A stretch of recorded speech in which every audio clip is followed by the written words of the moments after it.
Bang ding ding, trademark. He come out 6'7" tall. Bang ding ding, one is star. Bang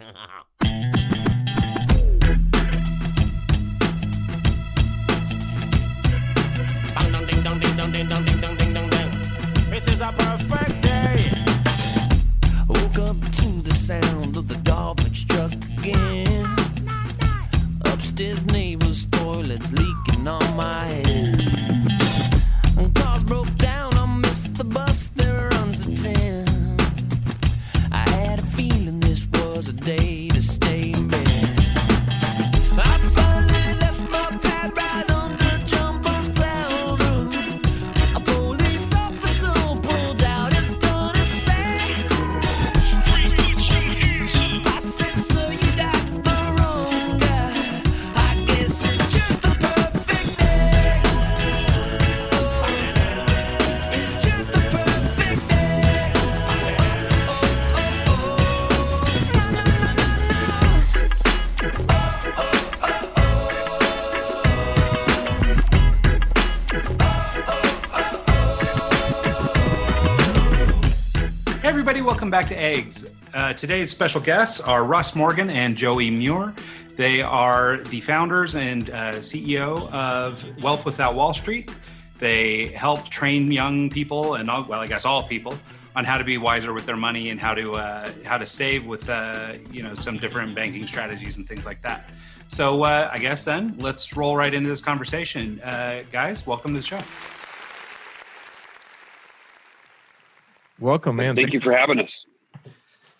Absolutely. So I guess to get started, for people who are listening to the show, generally speaking, we do this kind of one guest at a time. So we have kind of a unique feature today. We've got both guys. They're sort of a package deal, Joey and Russ. So I guess let's talk a little bit about where that came from, how you guys got connected, how you came to be, and why we're talking to both of you today. Yeah, this is going to be kind of like a scrambled egg show, I think, with having the two of us going. So I'll go for. My name is Russ Morgan. My background comes from like a typical financial planning background. So when you hear our name, Wealth Without Wallstreet, it started, unfortunately, on Wall Street, and that's what I realized I needed the without part. So I needed to go cold on the Wall Street part. But Joey and I actually met as friends at church, and I was in the financial industry. He was in the mortgage industry, and we had just mutual needs that like just clients that needed each other's services. And so we started connecting on that. And one thing led to another where Joey kept following me around and listening to what I was talking about and thought he could do what I did better, which he does, by the way. And through that, we created a partnership and built out a podcast and community from it. Nice. Yeah, and I'll just add to it that ultimately the things that I was learning as a client of Russ's became so impactful to my family's finances that I was compelled. I was like, wait a minute, other people need to know this, and one person cannot just share this. We gotta join up and start doing this together. And I knew it was the right thing to do when I went home. And this is an epic story, but I went to my wife, who was pregnant with our fourth daughter at the time. And I have 5 daughters now, but she was pregnant with number 4. And she doesn't work outside of the home. I'm making multi-6 figures in the mortgage business, doing great at the top of my career, if you will. And I told her, I said, look, I just really feel like I'm supposed to be doing this with Russ. Like, I need to break out and start this business with him. And without hesitation, she's pregnant. She looks up at me. She's like, I think you should do it. First time she'd ever heard it from me. And I was like, okay, yeah, this is definitely something we're going to do. So anyways, that kind of became the whole thing in 2014, whenever we broke off and did that. Okay. So you've been doing it for 6-7 years now. How long have you guys had the podcast, and is that something that has changed things for you? Have you enjoyed doing podcasting? Yeah. So we're going on about 3 years on the podcast now. We started the podcast really as just to have a weekly conversation with our clients in the financial space. For most people, unless you're worth billions of dollars and you got a family office that, you meet with the people weekly. For most people, they recognize that they may know what their advisor looks like if they get like their email signature with their picture on it, because the reality is they don't probably meet with them very frequently. And unfortunately, that was happening with us as you start getting bigger and acquiring more clients, the less time you could spend with people. And one of the things that we found in our job is that it's constantly growing, because when we moved into the space of trying to create passive income streams, the ideas of where these opportunities existed were every single person who walked in our office, and they were sharing a new idea. And what we've realized is that we weren't able to keep our clients abreast of all of these different, moving parts and how that they could potentially participate in it. And we had a young guy in our office, and he said, "Hey, you guys ought to start a podcast." And Joey got on Wikipedia and looked up what podcast meant. And we're like, "Oh, you mean we have to talk into a microphone and record this thing?" And so we started doing that it slowly but surely kind of grew from where it was just our existing client base and our moms listening to it, to where we were getting emails and calls from all over the country, and people saying, "Hey, this message just resonate with me. Do you guys work with somebody here?" And so it definitely exploded our business to where, thankfully, now Joey and I spend most of our time just podcasting and doing just rare one-on-one coaching with clients, where we've built out a team of coaches across the country that are helping people achieve the same results that we were seeking personally. So Joey, you sought out Russ initially as a consultant type basis. You were in the mortgage industry and you were doing fairly well, from what it sounds like. Can you talk about why you sought him out and what he was able to help you with, and how that relationship grew from there? Well, I mean, let's get it straight here, okay? Russ really needed me more than I needed him, okay? He actually, he said, "Hey, I want to start sending you referrals. My clients need mortgage help. I want to make sure they're in good hands. And by the way, you have to read this book first." And then he charged me $20 for the book. I was like, that's kind of low down. One, you're like holding the referrals captive. Like, "Hey, here's your book. You have to read this. Give me $20. But anyway, all that jokes aside, we both needed each other in that sense. And then at that point, it was when I read the book that he gave me that I was like, wait a minute, I've been looking for this sort of advice, this sort of plan, because none of the other things that were out there really kind of resonated with me. And, jokingly, before we started this show, you guys were talking about "Hey, I'm the last person to start a 401k, or I'm the last person to get my finances in place." Well, imagine I was doing all those things and looked up, 10 years into my career, and I was like, this is not what I thought it would look like. I mean, financial freedom it doesn't feel like I would think it would be. If I'm making all this money, why don't I feel like I have more freedom than when I started? And it's really because the things I was putting money in did not give me freedom today. They absolutely required me to defer that until I was in my 60s. And I don't know about you, but that was never my game plan. Like, hey, I just want to work until I'm in my 60s and then hang it up and hope that I have enough money. But that's really the plan I was on. And so I was really attracted to what Russ had to share with me. So what was the name of the book? Rich Dad, Poor Dad? Or Nelson something? I think you were, I listened to an episode of your podcast earlier, and Nelson, is that the name of the book? Something like that? Well, Nelson Nash is the author, and it was Becoming Your Own Banker. Okay. Now, I will say Rich Dad, Poor Dad is probably the most quoted book on our podcast, because everybody that comes on says that was the book that changed the way they think about money and cash flow and their career. But in that case, the book that Russ shared with me was Becoming Your Own Banker.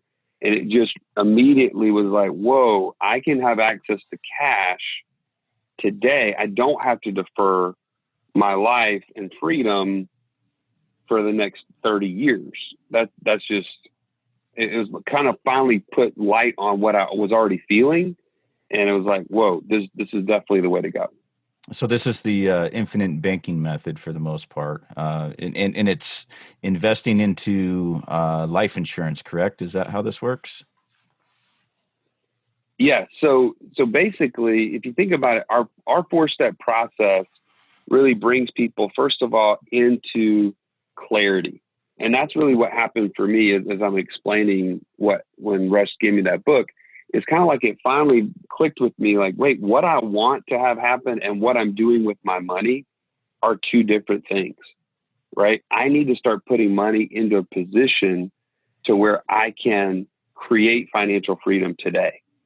And I need to think about my cash flows in such a way that I take control of them. They don't take control of me.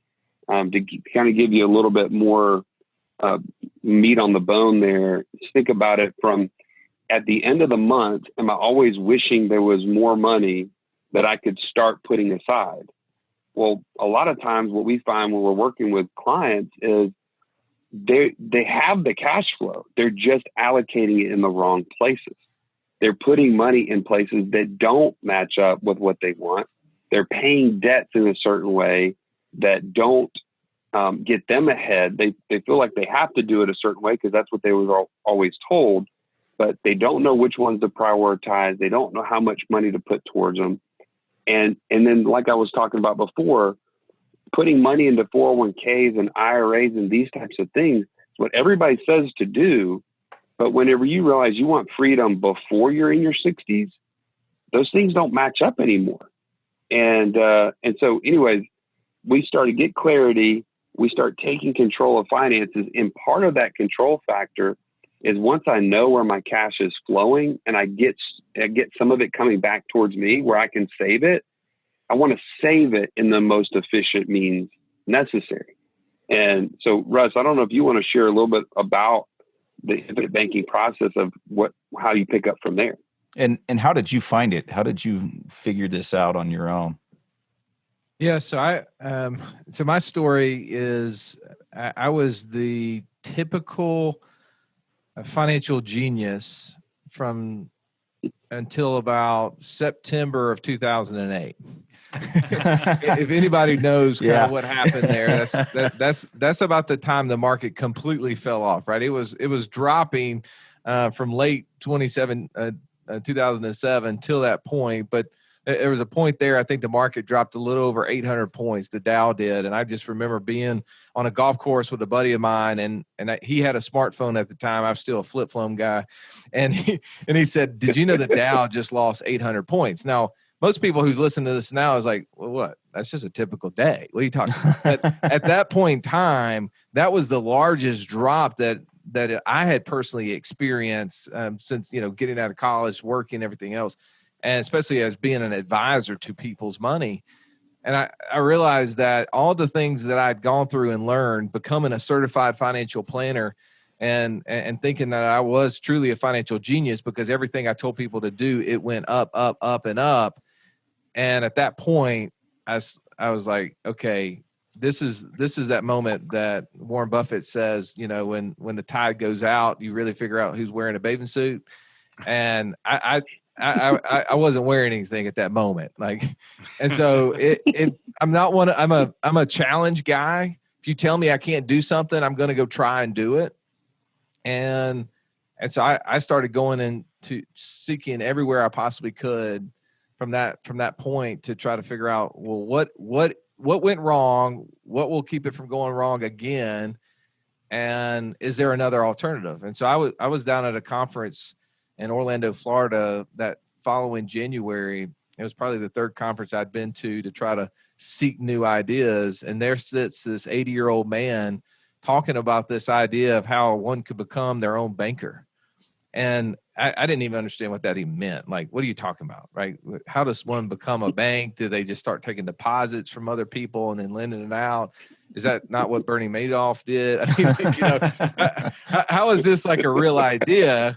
And but when you're kind of in a position where everything else has gone bad, that's when you're really open, really humble to go listen and to learn what other things are. And so I listened to this guy's conference at this conference. I bought his book. I get on the plane right on the way home. It's about an 85-page book, so not really that thick.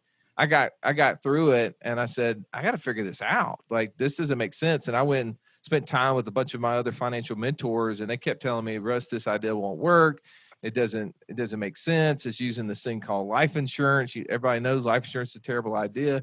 I was like, I got it, but I'm just telling you, like, what I'm learning in this book is not about life insurance. It's about controlling the money function. It's about being in control of the money, and then what you do with the money. And what I've been doing with people's money is not putting people in control. It's actually the opposite.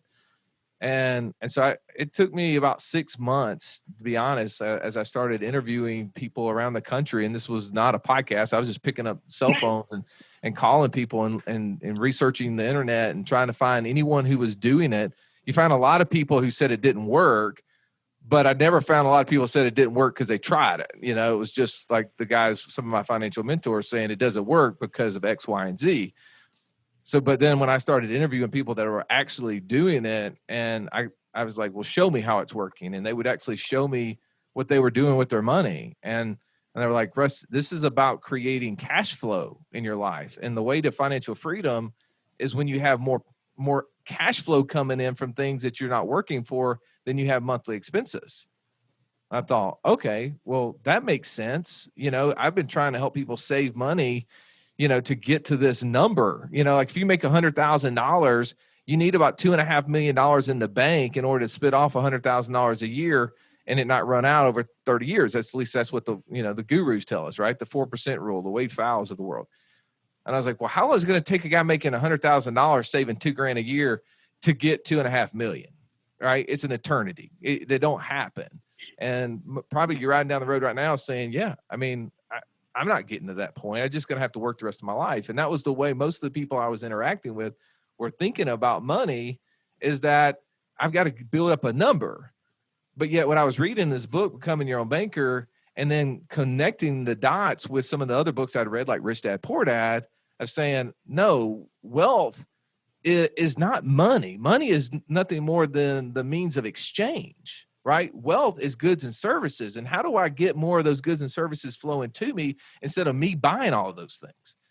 And so I literally was going through this whole revolution in my mind of how money works, which was really difficult. I don't know if you guys know, it's a lot harder to unlearn something than it is to learn something, right? I mean, that's the reason why I'm trying to avoid all the cuss words around my kids, because I don't want them to learn this thing, how easy it is for them to pick that up and how hard it is to get them out of their mouths. But it's that way, right? And especially if you've been trained professionally in this field, I feel for people that come to us and like, Russ, you guys are talking about passive income. You're talking about using these life insurance policies to create capital to do this stuff with. It's the opposite of what I've ever done. I get it. I mean, it was what I was teaching you, this other thing you speak of. So long way to answer your question is I went to a bunch of conferences. I read a bunch of books. I traveled to a lot of places. And to be honest, I fought it, kicking and screaming for most of the way, because I just didn't want it to be true, because it was the opposite of what I had heard. But then when I started seeking this financial freedom where passive income had to be greater than monthly expenses, I realized that, one, it's attainable in a much shorter period of time. There's not I have to wait 10, 15, 35 years to get there. And the tools that I was using up to that point, I realized, yep, these actually are very conflicting, as Joey kept mentioning earlier, IRAs and 401ks. Well, if my goal is to be financially free in 5 years and I'm 40 years old or 35 years old or 25 years old, then clearly I can't put money in something that I can't touch till 59 and a half, right? That doesn't make sense. It doesn't matter if I get a match, if it earns a great return, none of that matters, right? It's in like direct conflict to what my goal is. And so then I had to start learning how to, evaluate assets and assets that put cash flow in our pocket. And that meant that we started a podcast, and then the podcast then led us to, tons and tons of new ideas. And for me, I'm the idea guy on our podcast. So that's a wonderful thing and a also a challenge all in of itself. That's great. I appreciate sort of the long form explanation. I mean, like this particular model of wealth building, along with lots of other options, sort of have its detractors and have the people that go towards it. And so I think it's good to hear, a little bit about your journey and how you sort of arrived at this thing, versus sort of some guy told me about it and I just went for it. I like that you sort of put in the time first, because I think that, just in trying to trying to make sure that we're giving the best possible information to the listeners of this show, and just even for our own benefit, I think it's really critical to understand all that background stuff so that we don't just go running headlong into something, because, for sure there are good ways and bad ways, and not every system works for everybody. And, it's a really noisy world we live in right now, where it's hard to sort of separate the good from the bad. So I appreciate that. So all that said, though, how does, I guess, assuming everything worked for you, and now let's try and put on the other hat, like now you're the advisor. So how does one get started, especially when there's very little to save? I think it was Joey that mentioned that, people only have, we're putting away a couple $1,000s a year, or maybe it was you, sorry. And they're talking, people are only putting a couple $1,000s away. They're never going to hit this $2 million figure. So how do we get started when there just isn't a whole heck of a lot to put aside? Well, I want to answer that question by pointing to the last thing you just said before that. And that was, there's a lot of noise. And I think if you're driving down the road right now, you're working out, you're listening to this, I want you to be nodding your head when you hear it's okay to be confused, right? At the end of the day, there's so many marketing messages that are coming at you about what you should do. And it has to do with the vehicle. Like, oh, you need this vehicle because you need to put money here. You need to put money here. You need to put money here. But what we're going to say is, and this is to answer your question, invest in yourself first, because you are your greatest investment. Ultimately, if you become the person that you need to be for the business to be successful that you're running, or for your the ideas to come to you, then that will take care of everything. Okay. So for instance, right now you're running a business and you don't have a lot of excess capital laying around because you're investing in your business. By the way, check mark, you're doing the right thing. Okay. Your business, your own business, can become your greatest asset as long as it becomes passive at some point, right? Robert Kiyosaki, we've mentioned his Rich Dad, Poor Dad. He also has another book called The Cash Flow Quadrant. And I'm not certain if you've read that or whatever, but he talks about people. So, he talks about how you're an employee, then you're a business owner, an S quadrant, a business owner. But the S quadrant business owner is only the person that they own their job at that point, because everything kind of relies on them. I'm actually in that situation. Yeah, there's no way I can hand my job off to someone else, and have it be passive. I have to be a part of it at all times. And I kind of built the job for myself, and it's kind of bit me in the ass. So, well, but the challenge is how do we get creative to figure out ways to replace ourselves? And even Russ and I have gone through this in the last couple of years. We've said, okay, if this business is going to grow, we're the bottleneck, right? We have to give up the thing that we feel like we're the best at to people that are ultimately going to be better than us because they don't have all the distractions that we have of running a business. This is like the E-Myth. I mean, I'm dropping all sorts of books on you today, but the E-Myth by Michael Gerber is all about hiring yourself for each role and then firing yourself by replacing it with somebody else who's better suited for that particular role.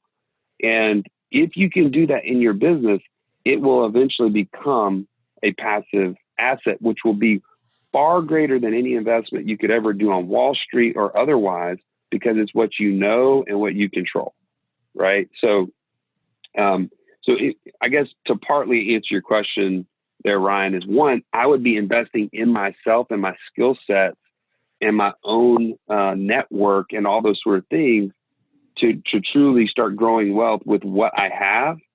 And then the second thing I would say, I'm not sure if Russ is going to say this or not, but I would start with educating yourself on things that you have to think twice about, like how you pay down debt, things like the qualified plans we talked about before, taxes.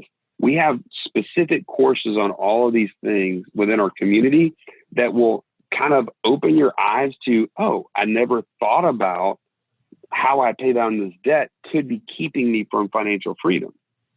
And we uncover that sort of stuff all the time because we just don't question what we've always done. Well, what I jump in there to say is where you are going is that you have, first and foremost, right? I think you gotta think of yourself as the producer. You have been the one that's created for yourself up to this point, greater at any level than any other person for you. And so when we really get really clear what we want and we figure out why that matters to us, then as Joey was saying, not only investing in your knowledge base, but also being a better producer. Some people say, well, Russ, I work 9 to 5 at this job. I'm like, okay, what are you doing from 5 to 10? Right? Like, are you learning during those hours? Are you hustling? I mean, the things that we want in life, if they really are that important to us, we'll find ways to make it happen. And so one of the things is you probably need to make more. But the unfortunate part of our world right now is that, and we've all experienced this, is when we made more, we spent more, right? Is that the Parkinson's law? Yeah, absolutely. Right. There it is. It's a law because it happens every single time, right? It doesn't have to be that way, but it is. And when we can realize that, you know, I love the person who gets out of college and they get their first job. I'm just going to use round numbers. I earned about half this, you know, let's say they make $50,000 a year, right? And they're like, you know, I'm just going to follow this approach. I'm going to save 10% of my income. I'm going to do this. And they have this grandiose approach, right? And it lasts about 6 months. So let's just say they really were saving $5,000. But what ends up happening as they start making more money, the percentage in which they're saving doesn't increase at the same level, right? And so before you know it, they're making 100, they're making 200,000, they're still saving 5. And so they've tried to figure out, well, how do I navigate this process? And I am a big believer in an abundance mindset, that I'm not going to tell you how to cut your lifestyle, because if you tell me, we're going to not be friends, because I like to spend money. I love meeting people who are part of the FIRE movement, the Financial Independence Retire Early group. But they have a saying in that group that there's a thing called fat FIRE, and that's what I am. I want to be a fat FIRE. That means you spend lots of money, but you become financially independent early. So the whole point of that is, yes, I need to produce more. And then I also need to figure out where am I bleeding money in areas that we don't want to spend money. And I'm talking about things like taxes, interest on debt. There's opportunity cost in so many things that we're dealing with, but we're just not taught to look for those things. And I mean, that's the reason why Joey and I really met early on, and how we got connected is that he was in the mortgage industry, and one of the biggest, most largest expenses people have is their mortgage usually. And most people, again, they're following the financial gurus on the radio of the day who's telling them the best thing they can do is pay off their mortgage. And so they think that's the objective. And so they take the biggest chunk of their cash flow that's already a mortgage, and then they double it to try to pay it off. And so they spend 10, 20 years trying to pay off this big, huge item. And I'm not saying that's not a good goal. What I'm saying is it might be going the way you're doing it might actually be not only inefficient, but also putting you at a greater risk. And so I would go to Joey and I would say, hey, look, I got clients that have set up 15-year mortgages and are doing this double payment process to pay off their mortgage. And they're putting themselves in greater risk, because you and I know if they lose their job and they've got a $4,000 monthly payment that they've got to crack on this mortgage, all that equity that they put in the house is going to get taken away if it gets foreclosed on. So I want to put them where they get $1,000 a month of payment, and we take $3,000 a month and we start putting it away in a place that they control. Maybe we can create some cash flow, and then we get a big, when it equals the mortgage amount 5 or 10 or 15 years from now, if we decide to, we can pay off the mortgage, but we stay in control. And so what I need you to do is make sure you don't put them in another 15-year mortgage. We either do a 30-year mortgage, we do an interest-only mortgage, or whatever it is. Let's create cash flow.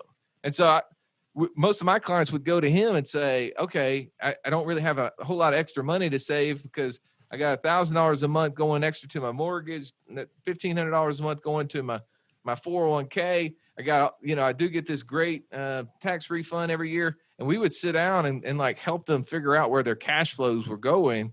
And all of a sudden, just by tweaking stuff, now they get $2,500 a month, $3,000 a month of sitting in their hand. And they're like, okay, now what do we do with this? And that's where the process starts. So really quickly, our process is get clarity, take control, create a course, and that's going to be how we're going to create passive income.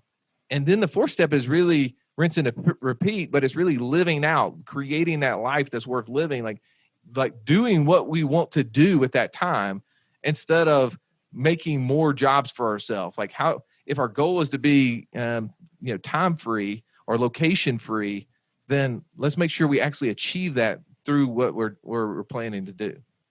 I like that actually.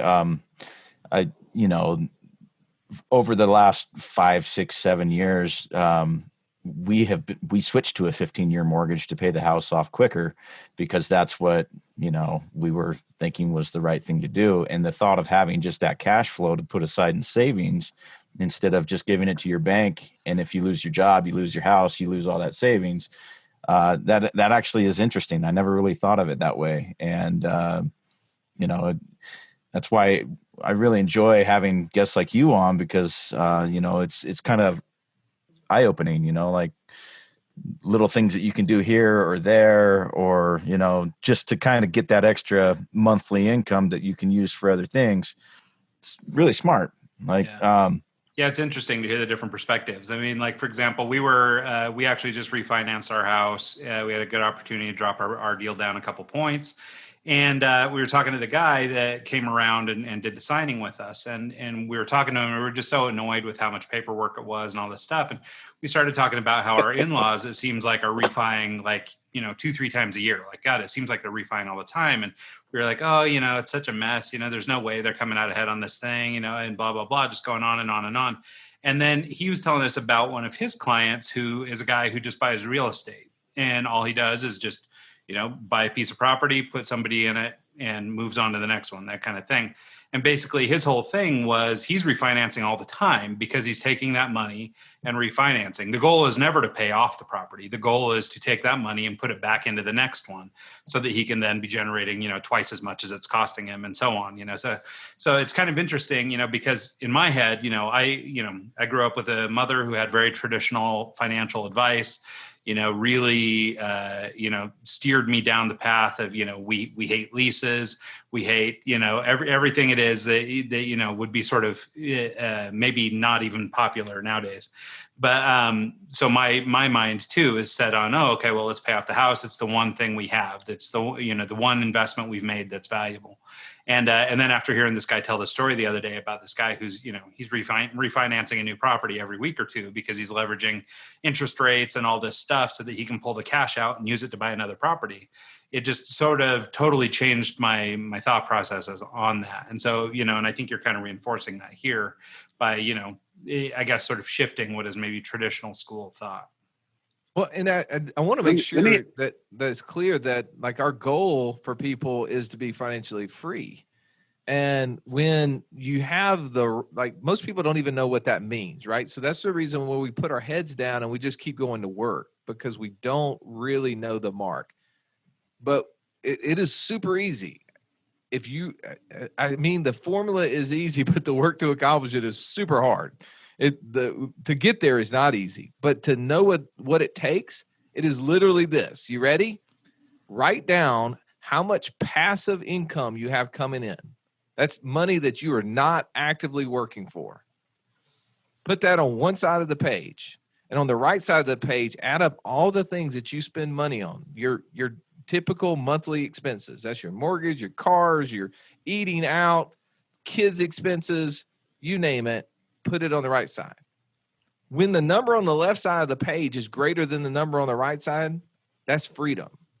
That's it. That is so simple. So when you think about paying down a mortgage, right? So if I pay it off, then I do get to lower the number on the right side, which then makes it a little bit easier for me to get the money on the left side to get equal to or greater than.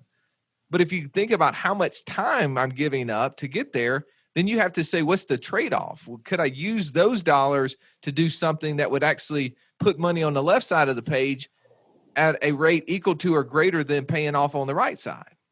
And so that's the formula. And for depending on where you are in life, it may be different. What most people would come to me and say, Russ, you listen to all these podcasts, you're doing all this research, you see deals all the time, but man, I don't ever see deals.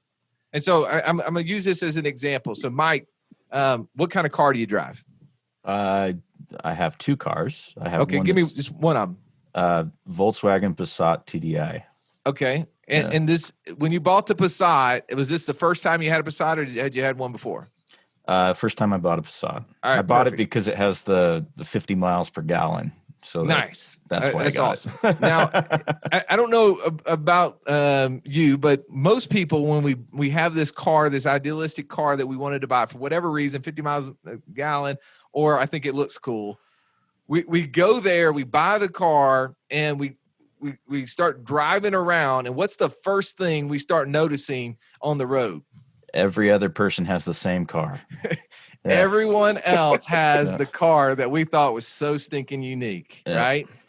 And that is a little part in our brain called the reticular activating function. And so that little reticular activating system in our brain is basically trying to filter out all the noise that you were talking about earlier. And we're getting all these things thrown at us, but there's a few things in our brain that is sticking. And what that is the things that we've told our brain is important to us. Now, you get in that car constantly, so you've told your brain that the car is important to me. But see, up to this point in life, most people have not told their brain that creating passive income was important. So how many deals did they see that create passive income when they don't notice it? Like before you bought the Passat, before you even thought about buying the Passat, you probably didn't notice them, even though they were all over the road. Yeah. And Robert Kiyosaki says $1 million deals are sitting underneath our nose. And Joey and I see this to be true. I'll tell you one example. I know you got something you want to probably add to this, Joey, is that we interviewed several different people that were talking about this thing called short-term rental. People who are renting properties on Airbnb. Yeah. We actually had a guest on. We had a guest on a while ago that was talking about that they would do long-term leases and then sublease them out for short-term rentals. And that, I don't know, that just seems scary as hell to me. Like, I don't know that I'd want to take on a bunch of lease debt and then have something like COVID happen right now. It just seems. So exactly what you're saying. Like, we heard it. We're like, what are you talking about? They're not even buying the property. They're just renting the property. And there sits Joey. He's got this great real estate condo that he's owned for the last 12 or 15 years. And he's averaged about $100 a month of cash flow on it. I mean, he's a really real estate mogul here. And I said, Joey, just a stud.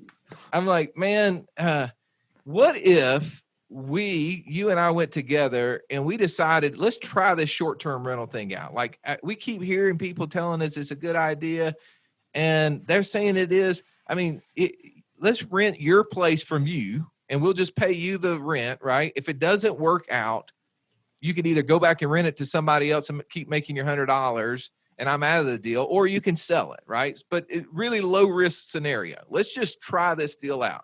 And he'd been renting it for about $950 a month up to that point. So the very first month we put it up for rent, we brought in $3,300. Wow. Cash. And we looked at each other as like, that was a fluke. The next month we brought in $3,500. Like, okay, how do we get more? And this month we're bringing in another $3,300 on it. So, I'm not saying that short-term rental is the answer, but what I'm saying is that I'd heard about these things, but I hadn't even focused on it. And as soon as we started focusing on it, we realized, man, this is a real opportunity here. And how do we do it? So what we did is we added 3 more units. Each one of those units are clearing 800 on average, $860 a month over and above what it cost us for the leases and all the other things that go on to it. And I'm thinking, this is what they were telling me about. But until I started focusing on that one thing, and by the way, we spent a lot of money. This isn't easy. Like we've spent a ton of money to learn how to do this and to hire people to help us do it. This isn't just something you just go do on your own, flippingly. But the point is that when you start focusing on things, you start figuring out what's important. You'd be shocked as to how that noise starts to filter away and how clarity starts to kick in. Yeah. And I just wanted to add to what you were saying, Ryan, earlier, is sometimes people focus on paying off debt because it's the thing that is right in their face. It's the thing. And you mentioned, hey, this is the one thing we've done that is a good investment. Like the real estate has gone up in value, right? That's a great thing. But when you start putting money into position, and this is one of our clients came on our podcast about almost a year ago now, and he said something that was like ridiculously profound, but it's so simple. It was like, once I started doing this whole process with you guys of this infinite banking, and I put money into these life insurance contracts. Now it's available to me, right? I have this access to this capital. He said, then my knowledge of what to do with it came at a super high value because I had to tell it what to do. It was just going to sit there. It was going to grow. I mean, these policies grow decently. 3 to 5% is not bad compared to a checking account, right? But he said, now I have to tell it what to do. So my education became so important. And I started seeing deals like what Russ is talking about. Right now, if you don't have cash in a place that you can access it, you shut that part of your brain off. The creativity part of what to do with finances becomes, it just kind of dies off because there's no need to use that muscle, right? But when you have access to capital, you have to start telling it what to do. All of a sudden, it's like, oh man, well, what about this deal over here? What about this deal over here? And you start to research it and figure out what works for you. And realistically, that's what our community is for. You know, is it a place that people can gather to be exposed to ideas that they've never known before, to be around a network of people who are like-minded, that are looking for the same goals and that can encourage them along the way. Like, I don't know about you, but there wasn't many people around me growing up that were creatively thinking about their finances. They were just focused on paying off debt, working until they were 65 and hoping there was something left to live off of. That's just not the life I wanted to create. So we had to create a community of people that is all from around the country that's on the same path. Yeah, I like that. Actually, kind of in our house, money was kind of a taboo subject. We didn't talk about it. We didn't even talk about any of it just because it was, not something that was brought up around the dinner table. We didn't know, how much the mortgage was on the house. We didn't know how much they were paying on car payments or how much our gymnastics classes cost or, all the stuff that, parents were paying for. We just didn't know about it. And I think that that's something that is actually really important. I think that, financial literacy at an early age is something that kids really should get exposure to and get a checkbook and learn how to balance their account and, learn the difference between an asset and is it a doodad that Robert Kiyosaki calls them? Can you actually, let's go down that road. What is the difference between an asset and a doodad? Why would you invest in one thing versus another thing? So I got a 10-year-old that we were just having this conversation the other day. Have you guys ever seen it in the mall here locally? There was this little kiosk where you could hang on this like bar, I would say, so like a monkey bar, like a pull-up bar. And if you could hold on it for 2 minutes, you would win $100. You guys been in any like malls or seen any of that stuff? Yeah, I've seen that one. Yeah. And so I saw it right before the quarantine set in, and we were up there, and I watched like these 10 or 12 guys get up and try to do it, and none of them made it, right? And And so we were sitting there quarantined at our house, and I have one of these pull-up bars. And so I was like, I don't see how long I could do this for. And my little 10-year-old daughter, who's a gymnastics phenom, like gets over there and jumps on it first time, hangs for 2 minutes. I'm like, what? We're gonna make some money. Well, I told her as soon as quarantine's over, we're going up to the mall. Well, the mall, as soon as the mall opens, there's a shooting at the mall. I'm like, we're not going to. So my wife's like, you got to do something for her. I was like, all right, I'll tell you what, we'll get a big group of people at the house. I'll put it on Facebook, and like, we'll say, all right, where's your $10? I made her like bring her own $10 to the thing, because that's what it costs at the mall. I was like, let me have your $10, and then you get up there and we do it. And so we filmed it. So she won. So she's got her $100. We're driving down the road, and she's telling me about all these things she wants to buy. I said, Betsy, you remember when we were playing Cash Flow for Kids, there's two different things. There's assets. You remember what assets are? And she goes, yeah, that's things that put money in our pocket. I was like, exactly. I said, now, you remember what doodads were? She goes, yeah, that's things that take money out of our pocket. I go, now, these things you're wanting to buy, which one do you think they are? And she said, you just see the smile of her face, like the excitement of all the things she was going to buy with her $100 just like fell, right? Because she realized, she goes, oh, those are doodads. But then the spark in her eye hits her, and she looks at me and says, Dad, how do I buy assets? and so an asset is anything that puts money in our pocket, and doodads are anything that takes money out. And sometimes, again, when we go buy our own houses, for instance, right, the house that we live in is why Robert Kiyosaki says it's not an asset, because you think about it, we just keep putting money into it, right? It is an expense to us. Now, have we all, or some of us, bought houses and ended up selling them for much more than we paid for it? Yeah, and that's a wonderful thing when that happens. But most of the time, the house we live in is really an expense to us, right? An asset is maybe a rental property that's putting cash flow in our pocket. Maybe I'm lent money to somebody and it's putting money in our pocket. Maybe it's some other, short-term rental or land flipping or Amazon business, or, we go on and on and on, the different types of potential assets. But an asset is when we're putting money in our pocket. A doodad or a liability is something that's taken out. So for me, I have what I would consider assets, and business expenses, all the records behind me, this microphone, all my DJ equipment that I've bought and collected over the years. I've built up quite a bunch of equipment that I would have considered assets. But really right now, I've been out of work from COVID for almost, 8-9 months now. And those assets haven't made me any money, because they aren't passive. I have to be using those assets in a nightclub, at a wedding, at a event that I'm doing, for that to make and generate me money. Would you consider those assets, or would you consider those doodads? Because really they're glorified toys for me to play with, and you know what I mean. But I've been able to make money with them at the same time. It sounds like they're a little of both, right? Yeah. You're right. When you're using them, they're producing cash flow for you, right? That would make it an asset. If you sold it, and I'm sure you could sell them, you could create income. Obviously, when you purchased them before you were doing that, or you're not making that, it could be considered a doodad. And obviously, depending on all those records, if you decided, hey, I don't ever want to sell these because they're collectible to me, they would be more doodads than assets. Sure. Yeah.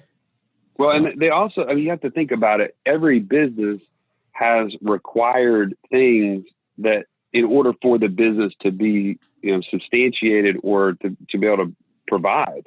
So it's kind of the business can't run without you, but the business can't run you can't just show up with no records. People are like, hey, be a DJ. And you're like, yeah, I don't have any records. that would not go very far. Yeah. And I could see that being an asset of the business, but the business it depends on you to be present, and right now you can't be present. Yeah. So say, for example, I were to sell off a bunch of stuff, and now I have 10 grand that I can play with. What would be a good starting point to use that 10 grand wisely? And would I just put that into an insurance policy and start, create an account with that. And if I want to buy a house or I want to buy an asset that's actually going to make money for me passively, pull from there. What's the next step for me if I want to flip some of these assets into money-making machines? So the first thing I would tell you is you got to educate yourself before you make that decision. Sure. You got to be in a position of knowledge to know exactly what to do. Like, you're asking us is like for advice, and I get it. I understand. Like, that's probably this is just an example for our listeners to and this the ball is the rolling. question. Yeah, this is the question that frustrates people the most when they come to us and say, "What do I do with my money?" And we go, "It depends." Right? I mean, because the reality is, I can't give you advice as to what to do with your money, because what I would do with your money is based upon my understanding and experience already, right? Sure. And so, like, right now, like, for me, you give me $10,000, I go rent another 1-bedroom apartment and create $800 a month of cash flow. But that's because I've now got the understanding and experience to do it. But if you went out and tried to do that, you ultimately, I believe you could become successful, but it's going to take you a while. You may have a lot of problems early on because you don't have the understanding experience that I paid to get, right? With Joey, we spent about $15,000 just in a course and coaching to be able to understand that, and then paid somebody to help us actually implement it, which is a much bigger number. So there was a lot of money and time and things that had to happen for us to do that one thing. So what I would say is, the first thing we all should do is get really clear as to what we want. Like, what's the outcome that you're looking for? And then when you know what that outcome is, then start seeking places that may be able to educate you. So is it okay if I share the link to our community? Not only you could take us up on this, but obviously your audience. It's a free access. Are you guys good with that? Sure. Yeah. I think it's right off your website, isn't it? Yeah, it is. And we just created a link as well, just for this podcast, wealthwithoutwallstreet.com/eggs. Nice. You guys probably know what that's from, right? So if you follow that, there's going to be a free link to our community. Inside of our community, we have courses in there that can help expose people to, one, the process that you should follow. Joey and I spent a lot of time with the group who, I don't know if you guys ever heard the personality test DISC, but we worked closely with them, and they actually built out a financial model. They'd never done this before. And we were like, hey, we want to help people build like their own investor DNA and understand more about themselves from a personality standpoint, but also as it relates to money.